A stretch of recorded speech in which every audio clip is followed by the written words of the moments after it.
ଆଜିର ପ୍ରସଙ୍ଗ ଆନ୍ତର୍ଜାତିକ ସହଯୋଗକୁ ସୁଦୃଢ଼ କରୁଛି ପ୍ରଧାନମନ୍ତ୍ରୀଙ୍କ ପଞ୍ଚରାଷ୍ଟ୍ରୀୟ ଗସ୍ତ। ଆଲେଖ୍ୟ ଆଞ୍ଚଳିକ ସମ୍ବାଦ ବିଭାଗ ଉପସ୍ଥାପନାରେ ମୁଁ ମହେଶ୍ୱର ସାହୁ। ପ୍ରଧାନମନ୍ତ୍ରୀ ନରେନ୍ଦ୍ର ମୋଦି ପଞ୍ଚରାଷ୍ଟ୍ରୀୟ ଗସ୍ତର ଶେଷ ପର୍ଯ୍ୟାୟରେ ଆଜି ଇଟାଲୀରେ ପହଞ୍ଚୁଛନ୍ତି। ରୋମ୍ରେ 2 ଦିନିଆ ସରକାରୀ ଗସ୍ତ ଅବସରରେ ଶ୍ରୀ ମୋଦି ସେଠାରେ ବିଭିନ୍ନ କାର୍ଯ୍ୟକ୍ରମରେ ଯୋଗଦେବେ। ଇଟାଲୀ ପ୍ରଧାନମନ୍ତ୍ରୀ ଜର୍ଜିଆ ମେଲୋନିଙ୍କ ଆମନ୍ତ୍ରଣ କ୍ରମେ ଶ୍ରୀ ମୋଦି ଏହି ଗସ୍ତରେ ଯାଇଛନ୍ତି। ସେଠାରେ ଶୀର୍ଷ ନେତୃତ୍ୱଙ୍କ ସହ ଦ୍ୱିପାକ୍ଷିକ ଆଲୋଚନାରେ ପ୍ରଧାନମନ୍ତ୍ରୀ ଯୋଗଦେବେ। ପଞ୍ଚରାଷ୍ଟ୍ରୀୟ ଗସ୍ତର ପ୍ରଥମ ପର୍ଯ୍ୟାୟରେ ପ୍ରଧାନମନ୍ତ୍ରୀ ସଂଯୁକ୍ତ ଆରବ ଏମିରେଟ୍ସକୁ ଯାଇଥିଲେ। ଏହାପରେ ନେଦରଲ୍ୟାଣ୍ଡ, ସ୍ୱିଡେନ୍ ଏବଂ ନରୱେ ଗସ୍ତ ଶେଷ କରି ଶ୍ରୀ ମୋଦି ଇଟାଲୀ ଯାଇଛନ୍ତି।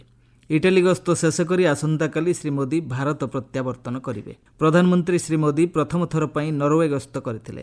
ନରୱେର ଓସ୍ଲୋଠାରେ 2 ଦେଶର ବ୍ୟବସାୟ ଓ ଗବେଷଣା ଶିଖର ସମ୍ମିଳନୀରେ ଯୋଗ ଦେଇଥିଲେ। ସମାବେଶକୁ ସମ୍ବୋଧନ କରି ଶ୍ରୀ ମୋଦି ଦ୍ୱିପାକ୍ଷିକ ବାଣିଜ୍ୟ ଓ ନିବେଶ କ୍ଷେତ୍ରରେ ଘଟିଥିବା ଅଭିବୃଦ୍ଧିର ଉଚ୍ଚ ପ୍ରଶଂସା କରିଥିଲେ। ୟୁରୋପୀୟ ସଂଘ ସହ ମୁକ୍ତ ବାଣିଜ୍ୟ ଚୁକ୍ତିନାମା ପରେ ଭାରତୀୟ ବ୍ୟବସାୟୀଙ୍କ ପାଇଁ ଆନ୍ତର୍ଜାତିକ ବଜାର ଅଧିକ ବ୍ୟାପକ ହୋଇପାରୁଛି। ଭାରତ ଏବଂ ନରୱେ ଉଭୟ ପକ୍ଷ $100 ବିଲିୟନ ନିବେଶର ଲକ୍ଷ୍ୟ ରଖିଛନ୍ତି। ଏହାଦ୍ୱାରା ଭାରତରେ 10 ଲକ୍ଷ ନିଯୁକ୍ତି ସୃଷ୍ଟି ହେବ। ଏଥିପାଇଁ ଉଭୟ ଦେଶର ପ୍ରୟାସ ଉପରେ ଶ୍ରୀ ମୋଦି ଗୁରୁତ୍ୱ ପ୍ରଦାନ କରିଛନ୍ତି।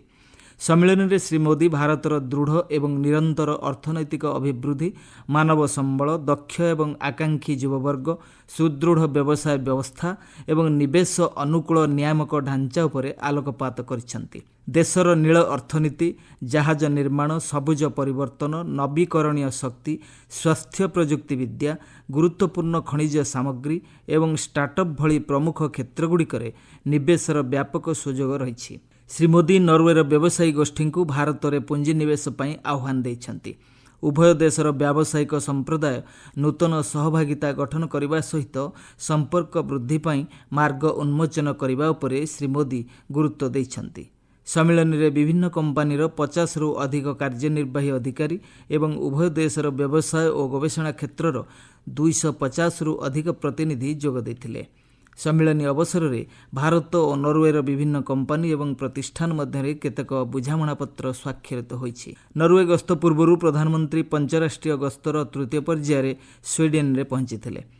ଗୋଥନବର୍ଗଠାରେ ଆୟୋଜିତ ୟୁରୋପୀୟ ଶିଳ୍ପ ଗୋଲଟେବୁଲ୍ ବୈଠକକୁ ସମ୍ବୋଧନ କରିଥିଲେ।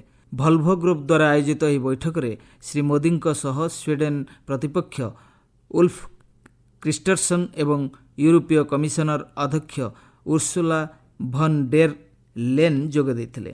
ନିଜ ସମ୍ବୋଧନରେ ଶ୍ରୀ ମୋଦି ଭାରତ ଏବଂ ୟୁରୋପ ସଂଘ ସଦସ୍ୟ ରାଷ୍ଟ୍ର ମଧ୍ୟରେ ବୃଦ୍ଧି ପାଉଥିବା ରଣନୈତିକ ସମନ୍ୱୟ ଉପରେ ଆଲୋକପାତ କରିଥିଲେ। ଭାରତ ୟୁରୋପୀୟ ସଂଘ ମୁକ୍ତ ବାଣିଜ୍ୟ ଚୁକ୍ତିନାମାକୁ ଏକ ପରିବର୍ତ୍ତନକାରୀ ଆର୍ଥିକ ସହଭାଗିତା ଭାବରେ ସେ ବର୍ଣ୍ଣନା କରିଥିଲେ। ଏହାଦ୍ୱାରା ବାଣିଜ୍ୟ, ପ୍ରଯୁକ୍ତିବିଦ୍ୟା, ଉତ୍ପାଦନ ସେବା କ୍ଷେତ୍ର ଏବଂ ନିରନ୍ତର ଯୋଗାଣ ଶୃଙ୍ଖଳରେ ନୂତନ ସୁଯୋଗ ସୃଷ୍ଟି ହେବ। ଭାରତ ମଧ୍ୟପ୍ରାଚ୍ୟ ୟୁରୋପ ଅର୍ଥନୈତିକ କରିଡର ଭଳି ସଂଯୋଗୀକରଣ ପ୍ରକଳ୍ପଗୁଡ଼ିକ ଭାରତ ୟୁରୋପ ବାଣିଜ୍ୟ ସହଭାଗିତାକୁ ଅଧିକ ତ୍ୱରାନ୍ୱିତ କରିବ। ବିବିଧ ଏବଂ ସୁଦୃଢ଼ ଯୋଗାଣ ଶୃଙ୍ଖଳ ପରିସ୍ଥିତି ଉପରେ ଭାରତ ଓ ୟୁରୋପ ମିଳିତ ଭାବେ କାର୍ଯ୍ୟ କରିବା ନେଇ ଶ୍ରୀ ମୋଦି ଗୁରୁତ୍ୱ ଦେଇଥିଲେ।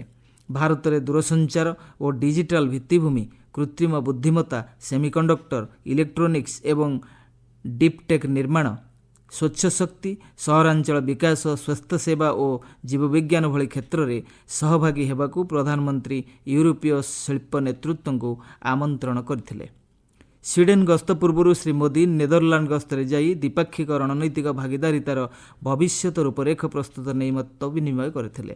ବିଭିନ୍ନ କ୍ଷେତ୍ରରେ ଉଭୟ ରାଷ୍ଟ୍ର ସହଭାଗିତା ନେଇ ସମ୍ମତି ପ୍ରଦାନ କରିଛନ୍ତି। ଅର୍ଥନୈତିକ ସହଯୋଗ ଓ ପୁଞ୍ଜିନିବେଶ, ଜଳ, କୃଷି ଏବଂ ସ୍ୱାସ୍ଥ୍ୟ କ୍ଷେତ୍ର, ଆଧୁନିକୀ ପ୍ରଯୁକ୍ତିବିଦ୍ୟା, ନବସୃଜନ, ବିଜ୍ଞାନ ଏବଂ ଶିକ୍ଷା ଆଦି ବିଭିନ୍ନ କ୍ଷେତ୍ରରେ ସହଭାଗିତା ପାଇଁ ଉଭୟ ରାଷ୍ଟ୍ର ସହମତ ହୋଇଛନ୍ତି। ଏପରିକି ଶକ୍ତି ରୂପାନ୍ତରଣ, ନିରନ୍ତର ବିକାଶ ଏବଂ ସାମୁଦ୍ରିକ କ୍ଷେତ୍ର ପାଇଁ ଉଭୟ ରାଷ୍ଟ୍ର ମିଳିମିଶି କାମ କରିବାକୁ ସମ୍ମତ ହୋଇଛନ୍ତି।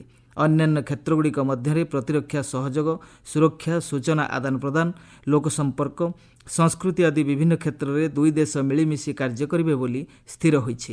ବିଶ୍ୱସ୍ତରରେ ଭାରତକୁ ଏକ ପ୍ରମୁଖ ଅଂଶୀଦାର ଭାବେ ଗଢ଼ି ତୋଳିବାରେ ଶ୍ରୀ ମୋଦିଙ୍କର ଏହି ପଞ୍ଚରାଷ୍ଟ୍ରୀୟ ଗସ୍ତ ଗୁରୁତ୍ୱପୂର୍ଣ୍ଣ ସାବ୍ୟସ୍ତ ହେବ ବୋଲି ଆଶା କରାଯାଉଛି।